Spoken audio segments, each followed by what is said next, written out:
আসসালামু আলাইকুম রহমতুল্লাহি ওবরকাতুহু। সম্মানিত দর্শক, বাংলাদেশে জুলাই আগস্ট বিপ্লবের যে পরবর্তী 10 মাস 11 মাস চলে গেল এবং সেই বিপ্লব পরবর্তী যে বর্ষপূর্তি, সেই বর্ষপূর্তির সময় আমরা পালন করছি 2024 সনের যে উত্তাল জুলাই, সেই উত্তাল জুলাই 11 মাস পরে এসে 2025 সনের যে জুলাই মাস, সেই জুলাই মাসে কী অমন আছেন বা জুলাই মাসের যে অবস্থা বাংলাদেশে 25 সনে, এটি 2024 সনের জুলাই মাসের সঙ্গে কতটা সম্পৃক্ত এবং আমরা 2024 সনের জুলাইকে কীভাবে স্মরণ করছি, এইগুলো এক। 2 নম্বর হলো যে আগস্ট মাসের 5 তারিখ 2024, যেদিন শেখ হাসিনার পতন হয়েছিল এবং সারা বাংলাদেশে যে উৎসব এবং সেদিন যা কিছু হয়েছিল এই বাংলায়, অমন ঘটনা এ জীবনে আমি দেখিনি। এমনকি যাকে বলা হয় যে 16ই ডিসেম্বর ঢাকার রাজপথে কী ধরনের পরিবেশ ছিল, পরিস্থিতি ছিল, ওটা আমার জানা নেই। যারা প্রত্যক্ষদর্শী তারা বলতে পারবেন। কিন্তু আমি যেটা 2024 সনের আগস্ট মাসের বিকালবেলা দেখেছি, 6 আগস্ট দেখেছি, এই দৃশ্য আমি যতদিনই বাংলাদেশে বাঁচব ততদিন আমি ভুলতে পারবো না। এখন সেই যে আনন্দ, সেই যে উল্লাস, 2024 সনের 5 তারিখে আমি যখন সকালবেলা বাসা থেকে বের হলাম, একটা অনিশ্চিত ভবিষ্যৎ, মুষলধারে বৃষ্টি হচ্ছে ঢাকাতে, পুরো ঢাকা শহরে কারফিউ। তার মধ্যে সকাল 9টায় আমি বাসা থেকে বেরোলাম একটা রিকশায় করে, আপাতমস্তক সারা শরীর ভিজে চুপচুপ হয়ে গেলাম। তারপর মিলিটারির সামনে পড়লাম, পুলিশের সামনে পড়লাম, একেবারে গুলি করে দিবে এরকম একটা অবস্থা। এবং আমি আমার যেটা পরিচিতি আছে বা ফেজ আছে, ওটা প্রদর্শন করার সময় আমি পাচ্ছিলাম না। এর কারণ হলো আমি যে রিকশাতে ছিলাম, রিকশার হুড টানা ছিল, সামনে পর্দা ছিল। দ্বিতীয়ত এত বৃষ্টি হচ্ছিল, মুষলধারে বৃষ্টি হচ্ছিল যে ঠিক 4-5 হাত দূরের মানুষকেও কিন্তু চেনা যাচ্ছিল না।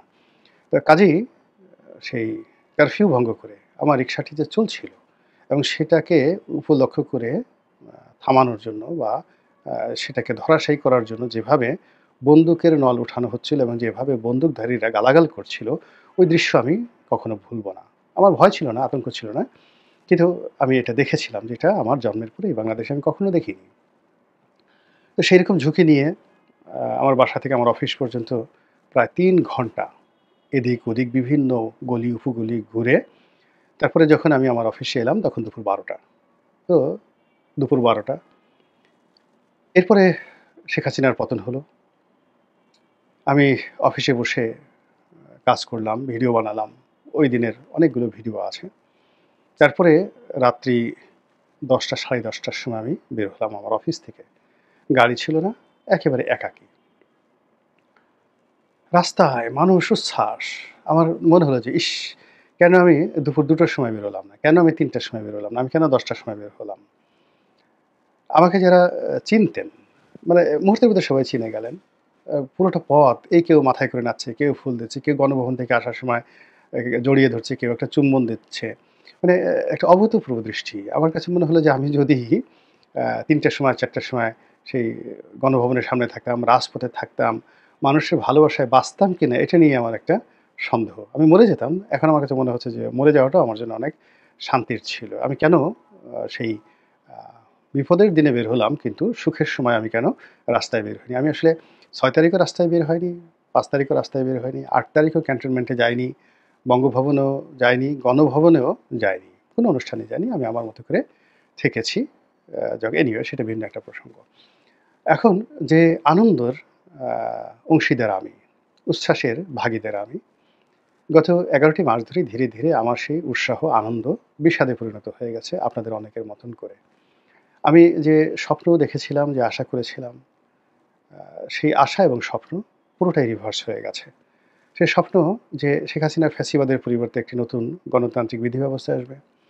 এটি আইনশৃঙ্খলার অবনতির পরিবর্তে উন্নতি হবে। ছাত্রলীগ থাকবে না, যুবলীগ থাকবে না, তারপর ফ্যাসিবাদ থাকবে না।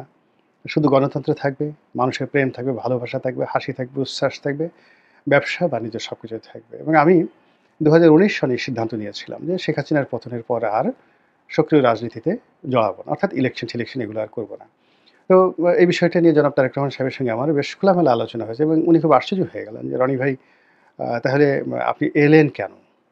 বিএনপিতে আপনি এলেন কেন? আপনি যদি ইলেকশন না করেন, রাজনীতি না করেন, দলীয় কোনো পদপদবি যদি আপনার না থাকে, আ প্রয়োজন না হয়, তাহলে আপনি এলেন কেন? আমি বললাম যে, "আসলে শেখ হাসিনার পতনের জন্যে আমি আপনার এখানে এসেছি।" একেবারে খোলামেলা এই কথাটা বিটুইন হি অ্যান্ড মি। এবং এই যে যুগোপপাতভাবে এই কাজটি আ সফল হলেই আমি সবচেয়ে বড় প্রাপ্তি, এর চেয়ে বড় প্রাপ্তি নেই। তো যার জন্য যখন ৫ তারিখে শেখ হাসিনা চলে গেলেন, তখন আমি আসলে আবেশে একেবারে চোখ বুজে ফেলেছি। আমার আর কিছু দরকার নাই। যদি সবকিছু স্বাভাবিকভাবে চলত, আ তাহলে আমার হয়তো YouTube করা হতো না। আপনি কখনো আর Facebook এ দেখতেন না। আমি আর লিখতাম না। আমি একেবারে পুরোপুরি অবসর নিয়ে নিতাম। একেবারে অবসর। এর কারণ হলো অবসরে যাওয়ার জন্য যথেষ্ট যাকে বলা হয় আমার কারণ আছে। আমি ৮৬ সন থেকে কন্টিনিউয়াসলি পরিশ্রম করছি। এই যে দেখেন আমি কথা বলছি, আমার গলাটা কিন্তু আজকে প্রায় ১৫ দিন যাবৎ আমি অসুস্থ। ভীষণ রকম অসুস্থ। তো এই অসুস্থের মধ্যে একটু গরম পানি খাই, পা ভিজিয়ে রাখি গরম পানিতে, গলাটা একটু ভালো হয়, তারপর কথা বলি। এমনকি একটা পত্রিকাও ঠিকমতো পড়তে পারছি না, খাইতে পারছি না, ঘুমাতে পারছি না। সব মিলিয়ে পুরো শরীরের মানে বাইরে দেখে বোঝার উপায় নাই। কিন্তু শরীর আর পরিশ্রম নিতে পারছে না। তো কাজেই আমার আসলে রিটায়ারমেন্ট দরকার। আমার ছেলেমেয়েরাও বড় হয়ে গেছে। আমি বিয়ে করেছি 1986 এ। আমার বড় ছেলেটি আ ১৯৯৪ সনে আ এই পৃথিবীতে এসেছে। মেয়ে, ছেলে তাদের বিয়ে হয়ে গেছে। ছোট ছেলে তারাও মানে সবাই established। এখানে আ একটা মানুষের কাজ করা, পরিশ্রম করা এখন আসলে আল্লাহ বিল্লাহ করা ছাড়া আমার আসলে তেমন কোনো কাজ নেই। তো সব যদি স্বাভাবিক থাকতো তাহলে যেভাবে রাজনীতি না করার ব্যাপারে সিদ্ধান্ত নিয়েছিলাম, ওভাবে জীবনের অন্যান্য যে কর্মকাণ্ডগুলো টক শোতে যাওয়া অনেক কষ্টকর ব্যাপার। প্রতি রাত্রে সেই আপনি টেলিভিশনে গাড়িতে করে, নিজের গাড়িতে করে ১২টা ১টা পর্যন্ত সেই টেলিভিশন স্টেশনে গিয়ে বসে থাকেন, আসেন। আসার পর ঘুমাতে, ঘুমাতে ২টো ২.৫টা বেজে যায়। আর আমি এমনি রাত ৩:৩০টার সময় আমি ঘুম থেকে উঠি। তো আপনি যদি রাত ২টোর সময় বিছানায় যান এবং অলমোস্ট মাসের মধ্যে তো ১৫ দিনই এই অবস্থা হয়। টকশো থাকে। মাসে গড়ে ২০ থেকে ২৫ টি টকশো থাকে। এর মধ্যে কোনো টেলিভিশন রাত ১০টা, কোনো রাত ১২টা। বাসায় এসে খাওয়া-দাওয়া করে ঘুমাতে, ঘুমাতে ১২টা, ১টা, ১:৩০ এরকম বেজে যায়। তো এভাবে আসলে একটা শরীর নিতে পারে না। তো আমি এই কাজগুলো করতাম না। কি দরকার? গ্রামের একটা মধ্যবিত্ত পরিবার থেকে এসেছি। আ এই ক্ষুদ্র জীবনে আল্লাহ রাব্বুল আলামিন আমাকে যতটুকু দিয়েছেন আলহামদুলিল্লাহ। এরপরে আমার চাওয়ার কিছুই নেই। এখন পর্যন্ত চাওয়ার কিছু নেই। কিন্তু এই যে হতাশার কারণে, অবস্থার কারণে দেখা যাচ্ছে যে আবার কথা বলতে হচ্ছে, আবার সেই আগের মতোই ঝুঁকি নিতে হচ্ছে। আবার যারা ক্ষমতাধর লোকজন তাদের সঙ্গে রেষারেষিতে যেতে হচ্ছে, তাদের সঙ্গে ধাক্কাধাক্কিতে যেতে হচ্ছে। এ জীবন আর আসলে টানা যাচ্ছে না। তো সেই দিক থেকে এই যে গত ১০ মাস, এই ১০ মাসে অন্য সবার মতো আমিও মারাত্মকভাবে ক্ষতিগ্রস্ত হয়ে গেছি। এই কারণ হলো যে আমি তো সেই ২০১৩-১২ সন থেকেই সেই যখন সংসদ সদস্য ছিলাম তখন থেকে উল্টো স্রোতে আমি নৌকা বাইছি। ক্ষমতাধরদের সবার সঙ্গে টক্কর লাগিয়েছি এবং সেভাবেই চলছে এখনো পর্যন্ত। তো এর মধ্যে তো বয়স হয়ে গেছে, শরীরের ভার মানছে না। তো সেই কারণে আমি চাই যে দেশটা ভালো চলুক। একটু বিদায় নেই, একটু সুন্দরভাবে আ যাকে বলা হয় অবসর কাটাই। আর নতুন প্রজন্মে যারা রাজনীতি করতে এসেছেন, তারা রাজনীতি করবেন, তাদের সফলতা দেখে আনন্দ পাবো, পথে ঘাটে দেখা হবে, তারা সম্মান জানাবেন বা তাদেরকে স্নেহ করব। এই এতটুকুই এই বয়সে প্রাপ্তি। এর বাইরে অন্য কোনো কিছু ছিল না। কিন্তু দেখা গেল যে না, সেটা হচ্ছে না। পরিস্থিতি সব দিক থেকে খারাপ হচ্ছে। আগে যেভাবে মিথ্যা কথা বলা হতো, রাজার মুখ থেকে, রানীর মুখ থেকে যেভাবে মিথ্যা কথা বের হতো, এখন তার চেয়ে আরো বেশি বেরোচ্ছে।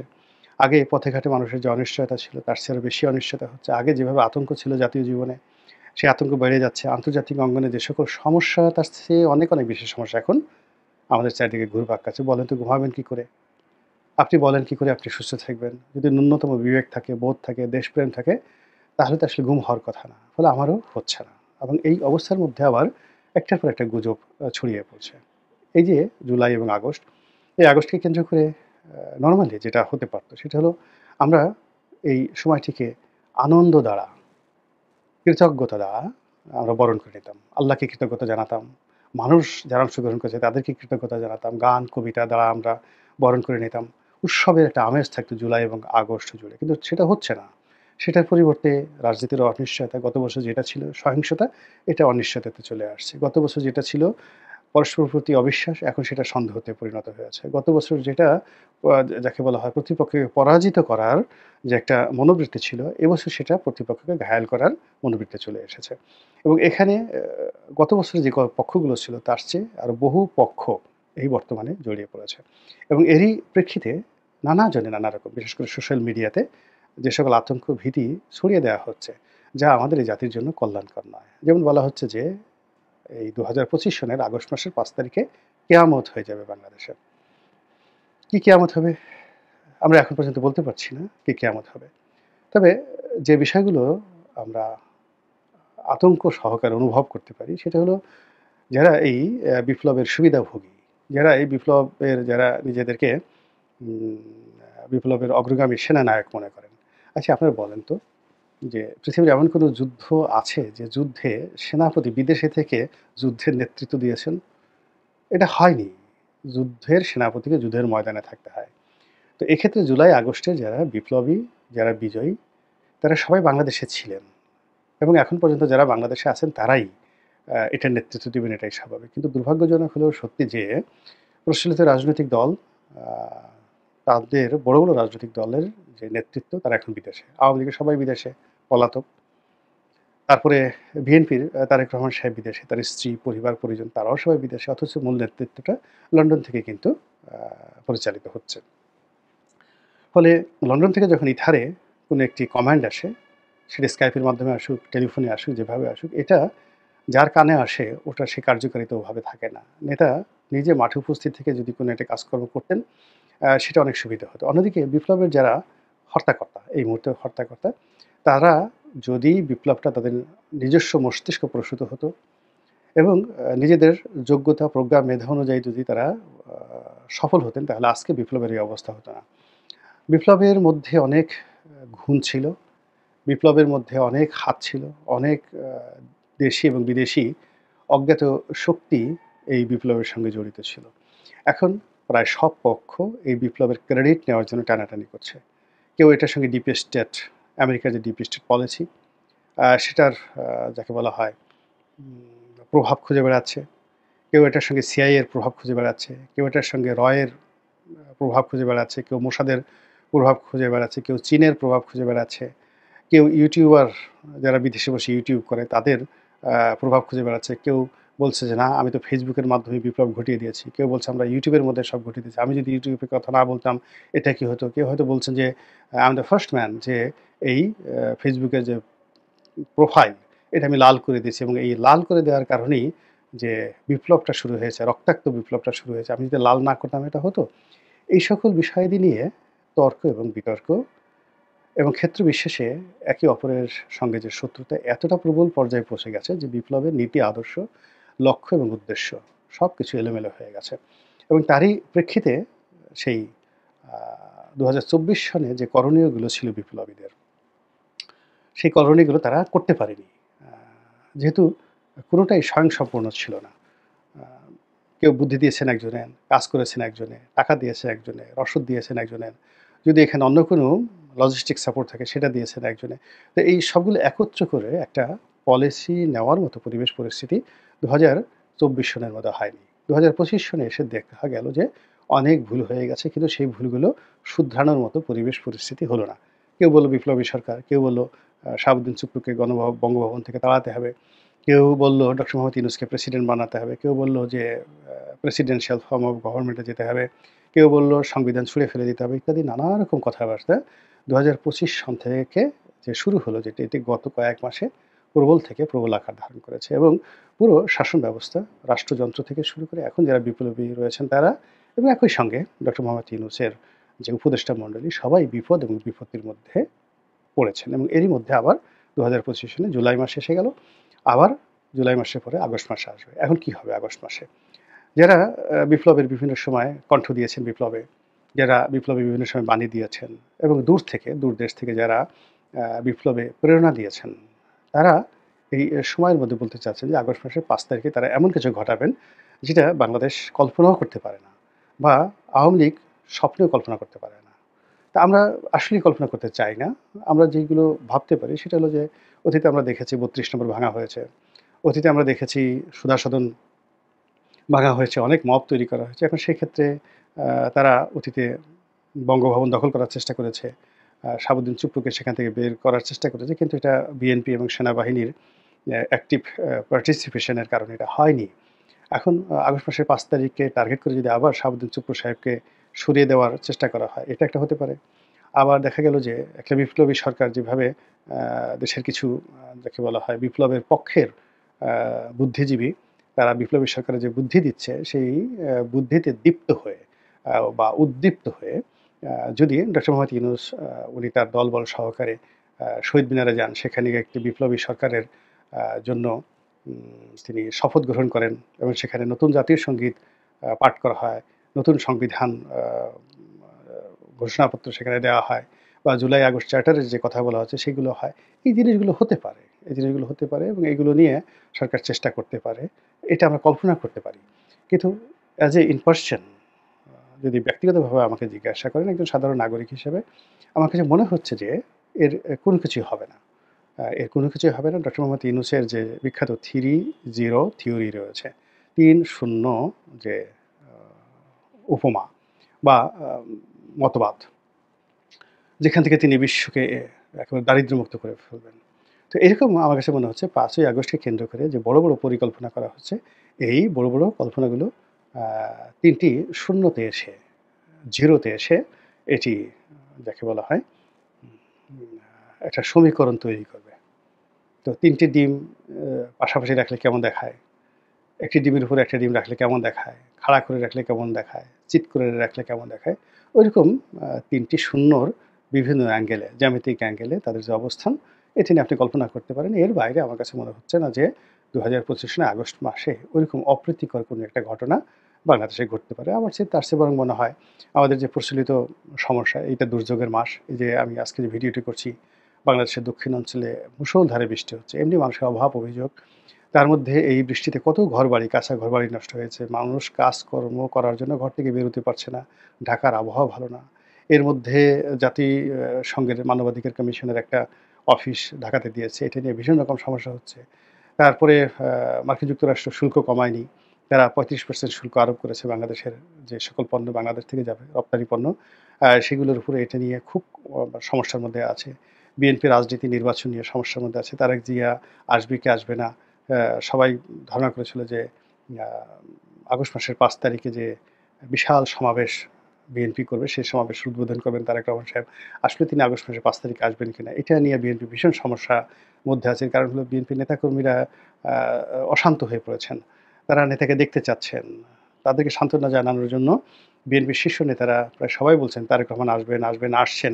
কিন্তু তিনি আ এখন পর্যন্ত আসেননি। আর তিনি যদি আগস্ট মাসের ৫ তারিখের মধ্যে না আসেন, বিএনপির মধ্যে হতাশা দেখা দেবে। তো সেই দিক থেকে যেটা কল্পনার জগৎ, সেই কল্পনার জগতের ফানুস উড়ানোর দরকার নেই। আমাদের এমনি হাজার, হাজার নয় লাখ, লাখ সমস্যা রয়েছে। প্রচলিত রাজনীতির সমস্যা, প্রচলিত অর্থনীতির সমস্যা। এই সমস্যার যে ঘূর্ণিবৎ, যে ঘূর্ণিপাক, এই ঘূর্ণিপাকে আমরা আবর্তিত হতে থাকব ২০২৫ সালের আগস্ট মাসের ৫ তারিখে। এর বাইরে নতুন কোনো সমস্যা, নতুন কোনো সম্ভাবনা আমি অন্তত সেইদিন দেখি না। আল্লাহ আমাদের সবাইকে ভালো রাখুন, সুস্থ রাখুন। আপনারা সবাই ভালো থাকুন। আসসালামু আলাইকুম ওয়া রাহমাতুল্লাহি ওয়া বারাকাতুহু।